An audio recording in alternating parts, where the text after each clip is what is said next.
Welcome to Session 5 of Answers to Tough Questions, where we ask the question, aren't all religions the same? This is probably a question that you've dealt with at some point in your Christian journey. I love studying the life of Winston Churchill. In 1943, Churchill was speaking in Tehran at a wartime conference, and he was talking to Joseph Stalin. And he said to Stalin that truth is so precious that she should always be protected by a bodyguard of lies. What an interesting thought in that now famous remark from Churchill. What did Churchill mean? He meant truth is so important, it's so exclusive, it should be protected at all cost from those who would mishandle truth and ultimately misrepresent it. This is a huge truth question that we endeavor to answer this week. Aren't all religions the same? And I have personal experience, and I want to share with you a testimony. Right after Audrey and I were married several years ago, we made the decision that we were going to get a trainer and work out 3 days a week. And Audrey and I had this thing where we had to say a prayer before we started working out. Have you ever been there? I mean, this trainer worked us out so hard, we almost needed divine intervention just to get through the workout. Well, one day our friend came to us. He's an observant Muslim, and he said, I'm going to Hajj, so I'm going to be gone for the next 6 weeks. So here's your workouts while I'm gone, and I'll rejoin you when I return. What was fascinating is when our friend returned from his Hajj to Mecca, where if you know anything about Islamic traditions, that's one of the 5 pillars. You Hajj, you pilgrimage to Mecca.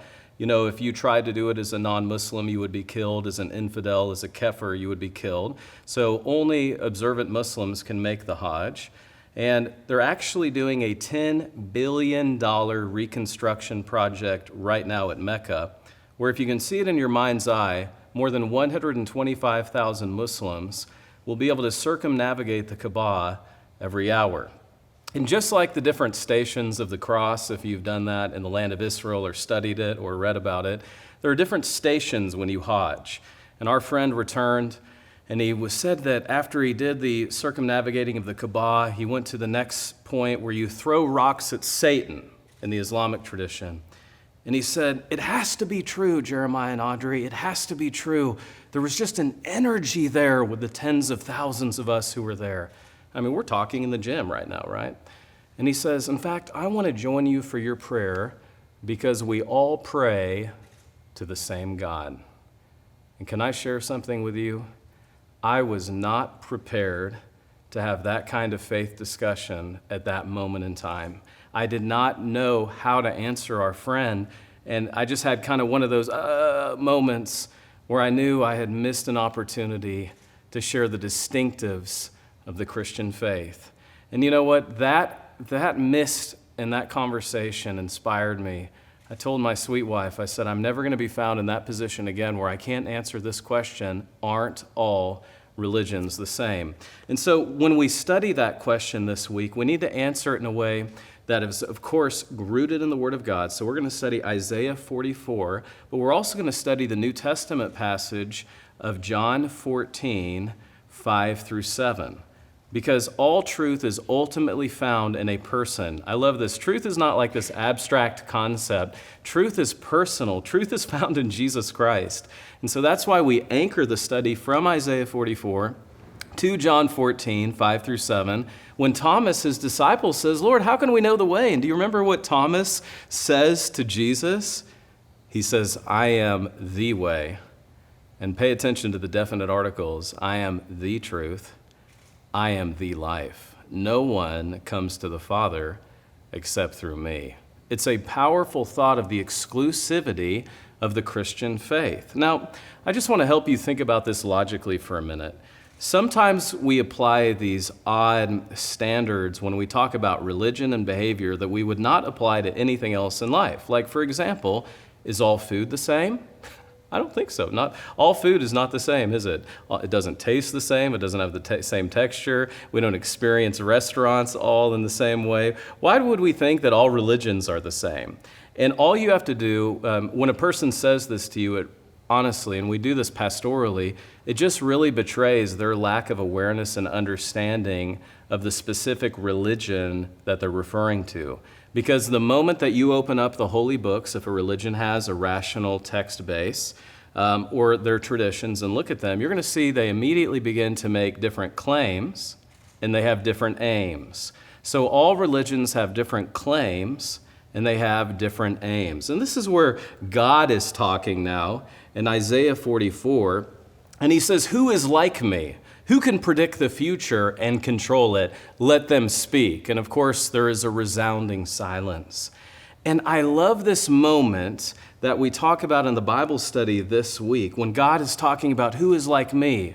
Who is there who can not only predict the future, but are you telling me that a rock can do that or something fashioned by hand? Remember, the first two commandments were to have no gods before me and fashion no other idols. So God takes this thing of pluralism or all religions, God takes it very seriously. And we see that in this interesting conversation that plays out between Moses and Yahweh in the burning bush. You remember this Bible story. Moses comes to God, and there's a fascinating point, and if we read the Bible too quickly, we miss these finer points that are utterly powerful. Moses says, "Well, whom should I say to the Israelites has sent me?" And we have to read that in context, don't we? Because think about all the gods. There's Ra, the sun god, Marduk. There's Baal in the Philistine context. These gods all had different names. So Moses is saying, "Who shall I say has sent me?" And do you remember how God responded? He says, "Tell them Yahweh. Tell them I am who I am has sent you. I am who I am, and there is no other. I have no need for a specific name. I am God, and there are no other gods." That's why. What's fascinating is that word Yahweh, that name Yahweh, is used over 6,000 times in the Old Testament.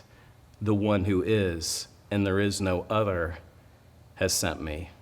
And then when we turn to John chapter 14, Jesus makes this exclusive claim to deity, and then he backs it up through, as we said in another study, through his amazing miracles, through his physical bodily resurrection from the dead, and through his teaching. So it's fascinating to me when we study aren't all religions the same. I want to end here because we should always say, what do you think about Jesus Christ? Because all religions want to be buddies and on good terms with Jesus. And I'm even thinking of the Made in America cults, all the Made in America cults, Jehovah's Witness, Mormonism, all the Made in America cults are friendly and on good terms with Jesus. In fact, Islam loves Jesus. Jesus kind of acts as the forerunner to John the Baptist in Islam. Kind of in the same way John the Baptist operates with Jesus, that's how Jesus operates in Islam as the forerunner to Muhammad. For example, Surah 4, Ayah 158 says, according to the Quran, Jesus was not crucified on a Roman cross. Friends, that's not the same as what we read in the Bible. And by the way, very important footnote, the best established fact of the ancient world is Jesus' death by Roman crucifixion. But yet the Quran says he didn't really die on the cross. And so this is where we have to be discerning when we answer this question. No, religions have distinctives, and Christianity is the most distinctive, has the most evidential weight, and that's why it demands my life.